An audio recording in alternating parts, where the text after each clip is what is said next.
तो जैसे कि इसमें क्या है कि उम्मीद के पीछे अहंकार बैठा है और उम्मीद अहंकार से ही आती है। पर सर जीवन में उम्मीद भी जरूरी है ना, निराशावादी हो जाएगा और कुछ कर नहीं पाएंगे, तो किसी को चीज़ की आशा ही नहीं रहेगी। क्या नाम है? पंकज ने कहा कि जीवन में उम्मीद ज़रूरी है और उम्मीद नहीं होगी तो निराशावादी हो जाएंगे। पंकज ने एक बात मानी है जो आमतौर पर सभी लोग मान के ही चलते हैं कि निराशा आशा का विपरीत है। पंकज के शब्दों पर ध्यान देना। पंकज ने कहा आशा ज़रूरी है वरना हम निराशावादी हो जाएंगे। ठीक यही कहा था ना? पंकज ने कहा आशा ज़रूरी है अन्यथा निराशा आ जाएगी। तो पंकज ने क्या माना है कि निराशा आशा का विपरीत है। पंकज ने माना है कि जब आशा नहीं होती तब निराशा होती है। यही माना है ना पंकज? ये भूल है, यहाँ पर ही चूक हो रही है। निराशा आशा का विपरीत नहीं है। लगता ऐसा ही है। रोज़मर्रा के हमारे अनुभव अगर हम उन पर ध्यान न दें तो हमको यही बताते हैं कि जब आशा नहीं होती तो निराशा आ जाती है, पर ऐसा है नहीं। निराशा आशा का विपरीत नहीं है। निराशा आशा के साथ ही चलती है। जहाँ आशा है वहाँ निराशा है। और सच तो ये है कि अगर आशा नहीं है तो निराशा हो नहीं सकती। आशा और निराशा एक ही हैं। तुम निराश कब हो सकते हो? सिर्फ तब जब पहले तुमने आशा बांध रखी हो। जहाँ आशा है वहाँ निराशा होनी पक्की है। इसको द्वैत कहते हैं। जहाँ पर दो चीज़ें एक दूसरे के विपरीत लगें पर विपरीत होना वो एक ही हों। आदमी उन दो चीज़ों में किसी एक का पीछा करने लगे और अंततः ये हो जाए कि जिसका पीछा कर रहा है उसके साथ साथ वो जिससे वो दूर भाग रहा था उसे भी घर ले आए। दिन और रात को समझ लो। दिन और रात, अगर रात ना हो तो क्या दिन हो सकता है? अगर हमेशा रोशनी ही रहे तो क्या तुम उसको रोशनी कह भी पाओगे?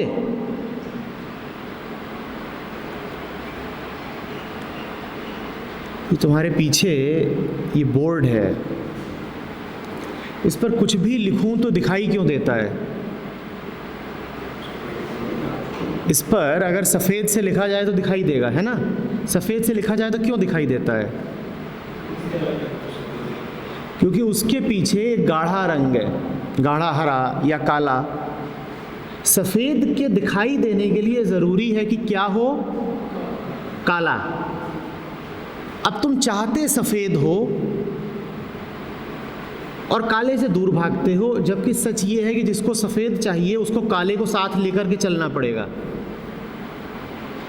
क्योंकि अगर काला ना हो तो सफ़ेद की कोई सत्ता ही नहीं रह जाएगी। बात समझ में आ रही है?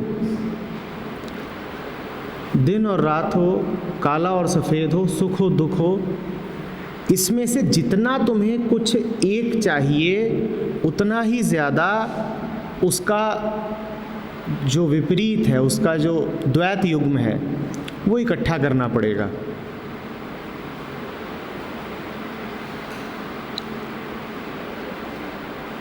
तुम्हें गहरा तनाव है,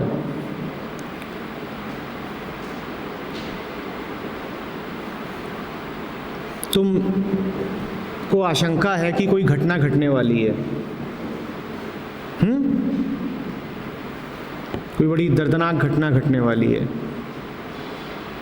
और तुम बड़े तनाव में जी रहे हो कि पता नहीं क्या हो जाए, और वो घटना नहीं घटती तो तुम्हें कैसा अनुभव होता है? जल्दी बोलो। बड़ा सुकून मिलता है ना?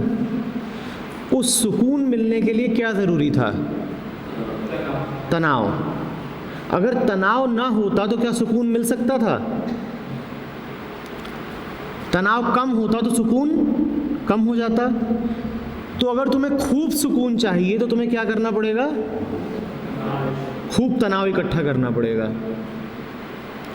लेकिन तुम तो कुछ और ही कहते हो। तुम कहते हो सुकून चाहिए पर तनाव नहीं चाहिए। क्या ये संभव है? ये संभव ही नहीं है कि तुम्हें सुकून मिल जाए बिना तनाव के। जिसे जितना ज़्यादा सुकून चाहिए उसे पहले उतना तनाव इकट्ठा करना पड़ेगा।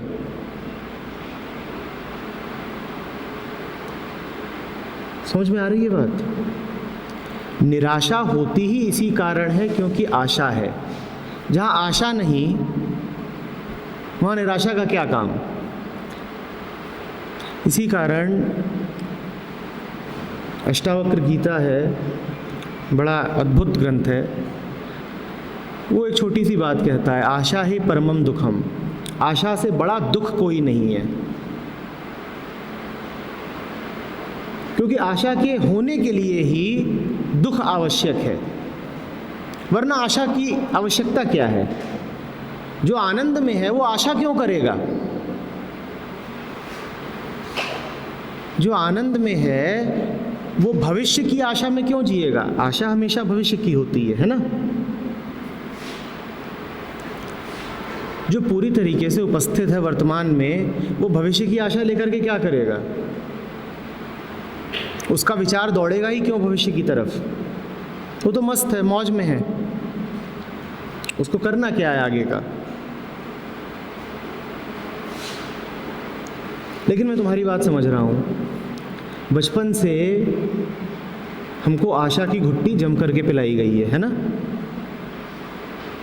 हमसे कहा गया है उम्मीद पर दुनिया कायम है। हमसे कहा गया है आशावादी बनो,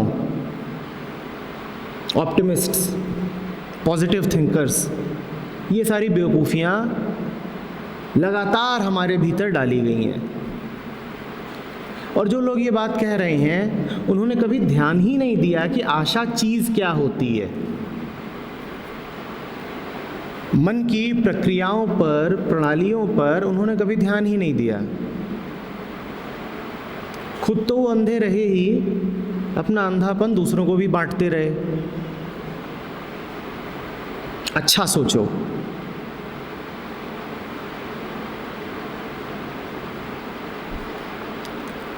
आगे की सोचो, उम्मीद मत छोड़ना।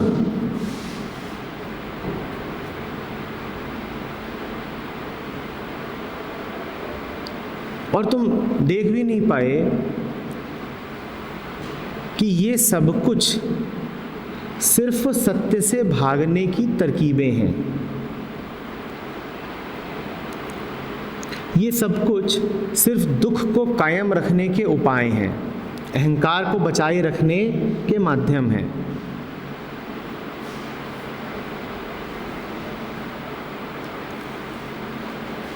तकलीफ तुम्हें अभी महसूस होती है और तुम कहते हो इलाज मैं करूंगा भविष्य में। क्यों करोगे इलाज भविष्य में? इसी चीज़ का नाम तो आशा है ना। मुझे आशा है कि मैं एक दिन इतने सारे पैसे कमाऊंगा। निश्चित रूप से अभी कहीं तुम्हें कोई तकलीफ है जिसके कारण तुम ये आशा कर रहे हो। बात ठीक है कि नहीं? अगर तुम्हें कोई तकलीफ ना हो तो तुम आशा कर ही नहीं सकते। तकलीफ कब है? जल्दी बोलो। तकलीफ अभी है ना।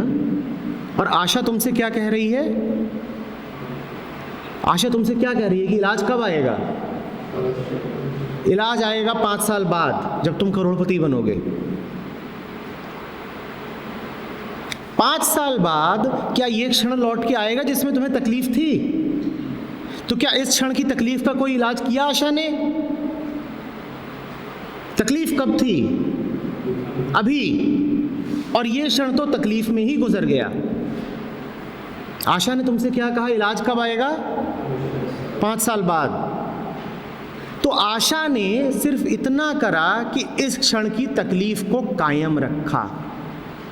और तकलीफ में, दुख में अहंकार बल पाता है। इस कारण कहा जा रहा है कि आशा अहंकार का कवच है। आशा अहंकार को बचा के रखती है, क्योंकि यही कहते हो ना, मैं दुखी हूं, मैं दुखी हूं। जितने आशावादी लोग हैं ये महादुखी लोग हैं। जब किसी को देखो और बोले कि भाई हम तो उम्मीद पर चलते हैं, तो ध्यान से देखना, उसकी आंखों में तुम्हें दुखी दुख नजर आएगा। तुम कहना कितनी पीड़ा है आपको, कितना कष्ट है आपको, जो आपको इतनी उम्मीदें करनी पड़ती हैं। एक हंसता हुआ बच्चा तुम्हें उम्मीद करता हुआ लगता है? खुद तुम ही जब मौज में होते हो तो उम्मीद कर रहे होते हो, जब ध्यान में डूबे होते हो, जब शांत होते हो, उम्मीदों में खोए होते हो। बोलो जल्दी, अभी सुन रहे हो, स्थिर हो, कोई उम्मीद है तुम्हें? प्रेम के क्षणों में आगे की सोच रहे होते हो? नहीं ना। उम्मीद तो बीमारी का लक्षण है। वो बीमारी अभी है, उसका इलाज अभी करो, उसको भविष्य पर मत टालो कि आगे कुछ हो जाएगा, मेरा सुनहरा भविष्य, आसमान से दूत उतरेंगे, मेरा रूपांतरण कर देंगे। नहीं, चाहते सब यही हो।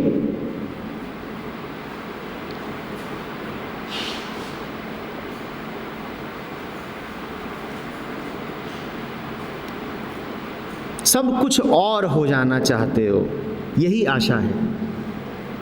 तुम में से एक एक की इच्छा यही है कि मैं कुछ और हो जाऊं, बिना ये जाने कि मैं अभी हूं क्या। तुम हो कुछ और जाना चाहते हो, इसी मूर्खता का नाम आशा है।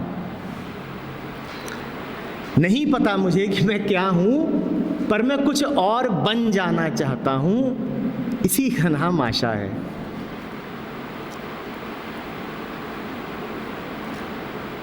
जैसे हो ऐसी एक भी फोटो है तुम्हारे पास अपनी? कैसी है? अगर कोई 5 फीट 5 इंच का है तो नीचे से फोटो खिंचवाता है कि उसमें मैं 5-10 का दिखाई दूं। ये आशा है। अरे तुम्हारे भीतर हीनता बैठ गई है, उस हीनता का इलाज करो। आशा क्यों कर रहे हो?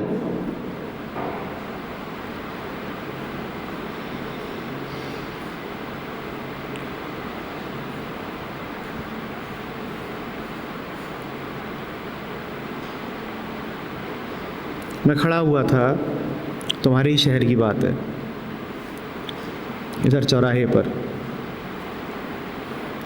जहाँ वो सब खाने पीने की सामग्री मिलती है, तिराहा। तो वहाँ पर लंबी चौड़ी कोई गाड़ी आकर के रुकी, BMW थी शायद। तुम्हारे ही साथ के कुछ लोग थे, उन्होंने देखा रुकती हुई, उन्होंने देखा मालिक ड्राइवर दोनों उतर के दूर चले गए, तेज़ी से दौड़ के गए वहाँ पर, खींच खींच खींच, फोटो खींच, फोटो खींच। पहले एक खड़ा हुआ, दूसरे ने खींची, और ऐसे मैं पूरी चीज़ देख रहा हूँ। फिर दूसरा खड़ा हुआ, पहले ने खींची, फिर दोनों खड़े हुए, एक किसी को पकड़ा, हमारी दोनों की खींचो। इतने में ड्राइवर ने देख लिया, और ड्राइवर गालियाँ देता हुआ दौड़ के आ रहा है। अब जो फोटो खींची है उसमें एक पल बाद का क्या दृश्य है वो तो दिखाई नहीं देगा। फोटो की जगह अगर वीडियो बना होता तो ज़्यादा मज़ा आता। ये तो दिखाई ही नहीं देगा कि इस आशा ने तुम्हारा करा क्या। वो जो फोटो है ना कि मैं BMW के साथ खड़ा हूँ, वो फेसबुक प्रोफाइल पे जाएगी कि साहब खड़े हुए हैं BMW के साथ। ठीक उसके 15 सेकंड बाद आपकी क्या दुर्गति है ये कौन बताएगा? ये कौन बताएगा? ये करती है आशा,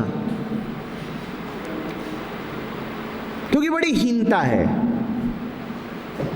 ये घटिया सी सेकेंड हैंड बाइक, इस पर चलता हूं मैं, लड़कियां ध्यान नहीं देती, BMW। और लड़कियां भी वैसी ही हैं, वो देखेंगी और खुश हो जाएंगी, BMW।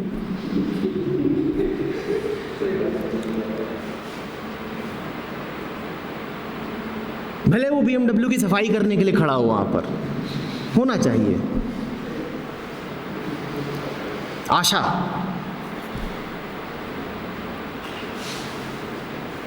जब तुम में कोई कमी ही नहीं बेटा तो आशा क्या करते रहते हो? तुम जिस गड्ढे को भरना चाहते हो आशा के द्वारा, वो गड्ढा है ही नहीं। तुम में कोई अपूर्णता है ही नहीं। तुम किस चक्कर में लगे हुए हो? अब ये बड़ा मजेदार खेल है। पहले तो तुम्हें ये यकीन दिलाए दुनिया और समाज कि तुम में बड़ी कमी है, बड़ी अपूर्णताएं हैं, बड़ी हीनताएं हैं। उसके बाद तुम में आशा उठाई जाए कि ना ना ना, तुम हो तो एक नंबर के घोंचू, पर एक दिन तुम भी सफल बन सकते हो, हम होंगे कामयाब एक दिन एक दिन। ये चल क्या रहा है? बच्चा पैदा होता है, ना उसमें हीनता होती है ना उसमें आशा होती है, वो स्वस्थ होता है बस अपनी मौज में। तो पहले तो घर, परिवार, शिक्षा, समाज, धर्म, ये तुमको किस बात से भर देते हैं कि तुम में कोई कमी है, और कोई कमी नहीं, तुम में कमियां ही कमियां हैं। कैसी कैसी कमियां हैं बताओ, जल्दी बोलो।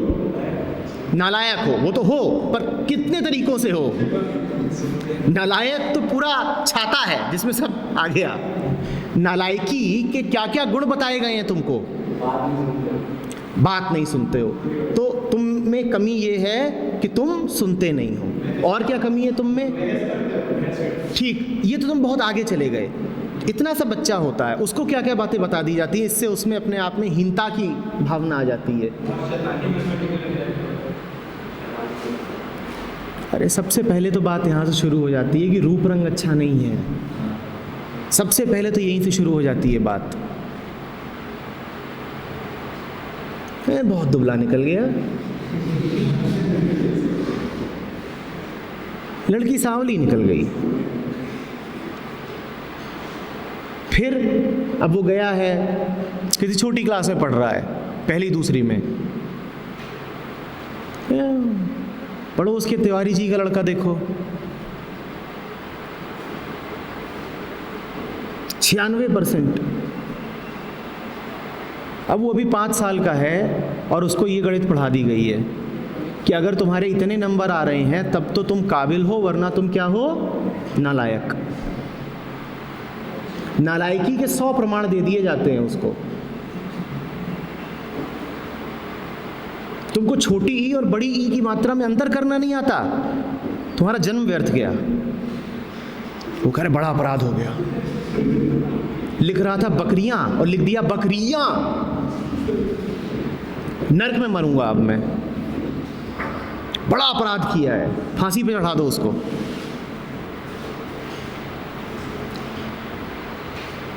अरे तुम्हारा बड़ा भाई जब 5 साल का था तभी से उसने अपनी बनियान खुद पहनना शुरू कर दिया था।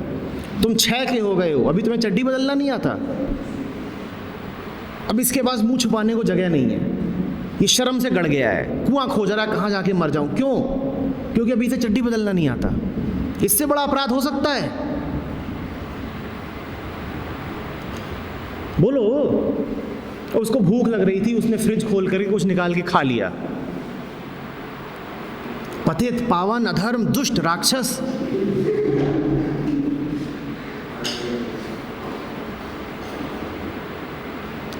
मैं उसको इतनी सारे अपने नाम पता चल गए। नालायक तो बड़े प्यार का वचन है, नालायक में क्या रखा है?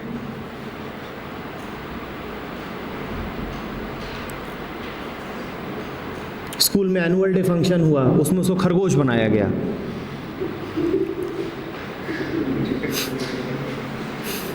अब इतने बड़े बड़े उसको कान लगा दिए, उसका सेंटर ऑफ ग्रेविटी ऊपर उठ गया, वो गिर पड़ा स्टेज पर और सब हंस रहे हैं उसके ऊपर। और माँ बिल्कुल शर्म से लाल हो गई है, घर वापस लेके आई, 2 चांट, नाक कटा दी। अब वो जिंदगी भर के लिए स्टेज पे नहीं चढ़ पाएगा। अब वो पड़ेगा द्वैत के मत्थे कि प्रेजेंटेशन नहीं दे पाता लड़का। और कारण क्या था कि जब 6 साल का था तो खरगोश बना था, तब से हीन भावना मन में घुस गई है। अब यहाँ HIDP में वो हीन भावना उसकी बाहर निकालो।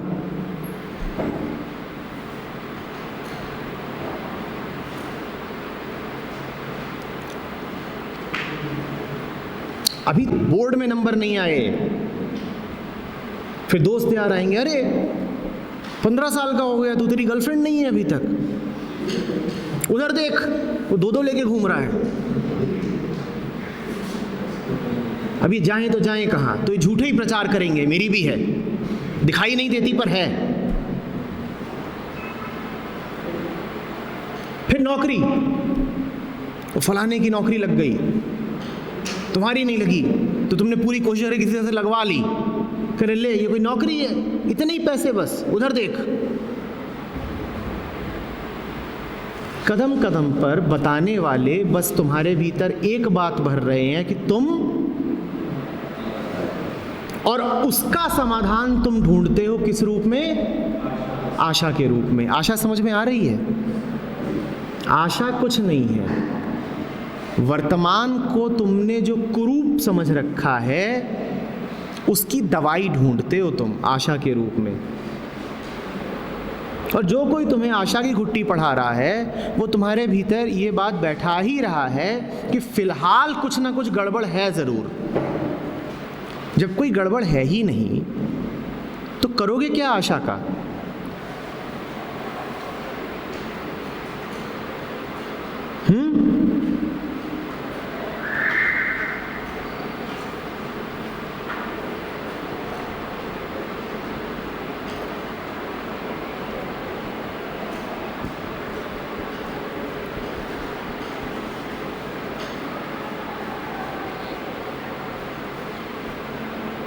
सर जैसे कि आपने बोला था कि जैसे मतलब पेरेंट्स जो होते हैं मतलब अपने बेटे को सिखाते हैं कि जब चेंज करना है तो राइट है सर, बट सर कहीं ना कहीं वो अपने उसका अपने बेटे को कुछ सिखाना चाह रहे हैं, उस चीज़ में गलत बुराई है? यही बुराई है? सिखाना चाह रहे हो, सिखाना तो गलत चीज़ है। बेटा एक बात बताओ,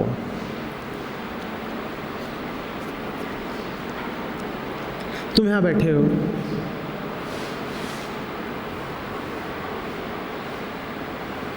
छोटे से तो तुम भी नहीं हो, कुछ ही साल में बाप बन सकते हो, चाहो तो आज भी बन सकते हो, ठीक है ना? अपने आसपास के सारे लोगों को देखो, अपने कॉलेज का एक एक स्टूडेंट को देखो, सब माँ बाप बनने की प्राकृतिक योग्यता पा चुके हैं। तुम्हारा बच्चा हो गया,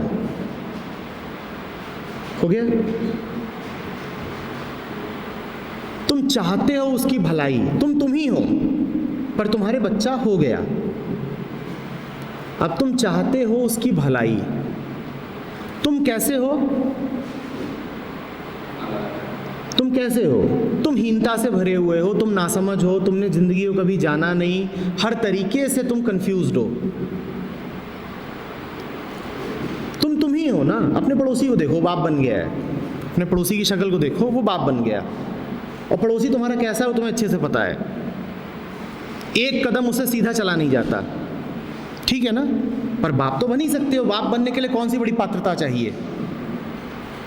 कोई भी बाप बन सकता है, बस सभी बन जाते हैं। तुम और कुछ कर सको जीवन में, बाप जरूर बनोगे, ये पक्का है। कोई जीवन में कुछ ना पाए, बच्चे जरूर पाता है, ये पक्का है।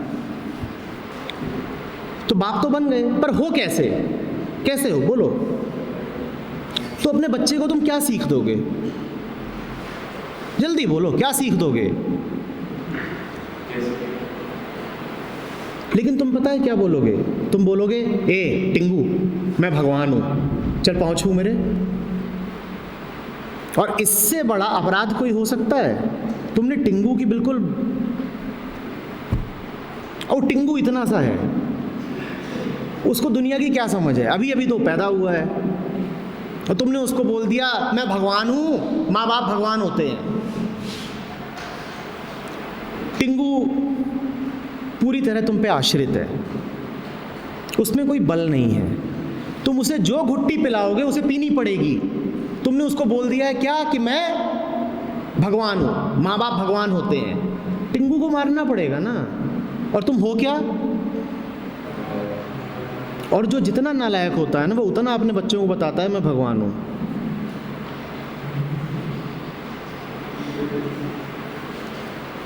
दे तो तुम सीख ही रहे हो, पर क्या सीख दे रहे हो? दे तो सीख ही रहे हो, पर वैसे ही तो सीख दोगे ना जैसे तुम होगे। अब बाप बनने से तुम बुद्ध थोड़ी बन गए। वो आज घूम रही है कैंपस में बेबी बेबी बन के, कल अम्मा बन जाएंगी तो देवी हो जाएंगी, बेबी देवी बन जाएगी। वो जैसी है वैसी ही तो रहेगी ना। पर वो बच्चे से क्या बोलेगी कि मैं क्या हूं? रोज सुबह उठ के मेरा चरण स्पर्श किया कर। ये तुम मत करना। कम से कम माँ बाप बनोगे, अपने बच्चों से कभी ये ना कह देना कि हम भगवान हैं, क्योंकि तुम अच्छे से जानते हो कि तुम क्या हो। क्यों बच्चे के साथ अन्याय करते हो? क्यों उसके मन में जहर डाल रहे हो? पर 1000 में से एक माँ बाप ही होते हैं जो वास्तव में माँ बाप कहलाने के अधिकारी होते हैं। बाकी तो बस उनके पास अंधेरा होता है, वही अंधेरा वो बच्चों में भी बांट देते हैं अपने। उनके पास बीमारियां होती हैं, वही बीमारियां वो बच्चों में भी बांट देते हैं। नीयत नहीं खराब होती, बात नीयत की है ही नहीं। बात बस इतनी सी है कि तुम वही तो बांटोगे ना जो तुम्हारे पास होगा। तुम किसी को वही सीख तो दोगे ना जैसे तुम होगे।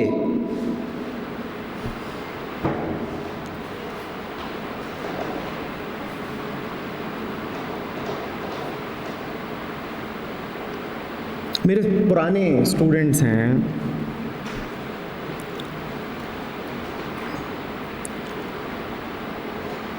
अब उनको पास आउट हुए, किसी को 8 साल हो रहा है, 10 साल हो रहा है।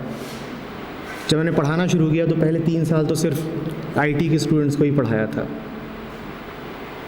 2003 से बात है, 11 साल हो रहे हैं। वो माँ बाप बन गए हैं, और उनमें से जो अभी भी मुझसे जुड़े हुए हैं वो अपने टिंगुओं को लेके आते हैं, और टिंगुओं की हालत बड़ी ख़राब है। टिंगू की शक्ल पे लिखा है कि खून पीऊंगा इसका।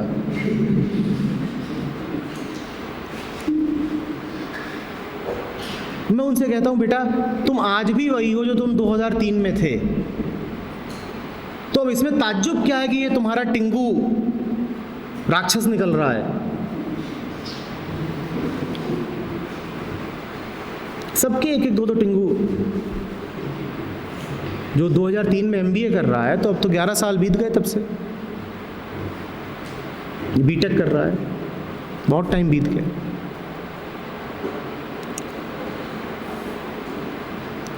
तुम्हारा बच्चा हो कि तुम्हारा दोस्त हो या तुम्हारे आसपास कोई भी हो, उसको कुछ बांटने से पहले तुम्हारा स्वयं कुछ पाना ज़रूरी है ना।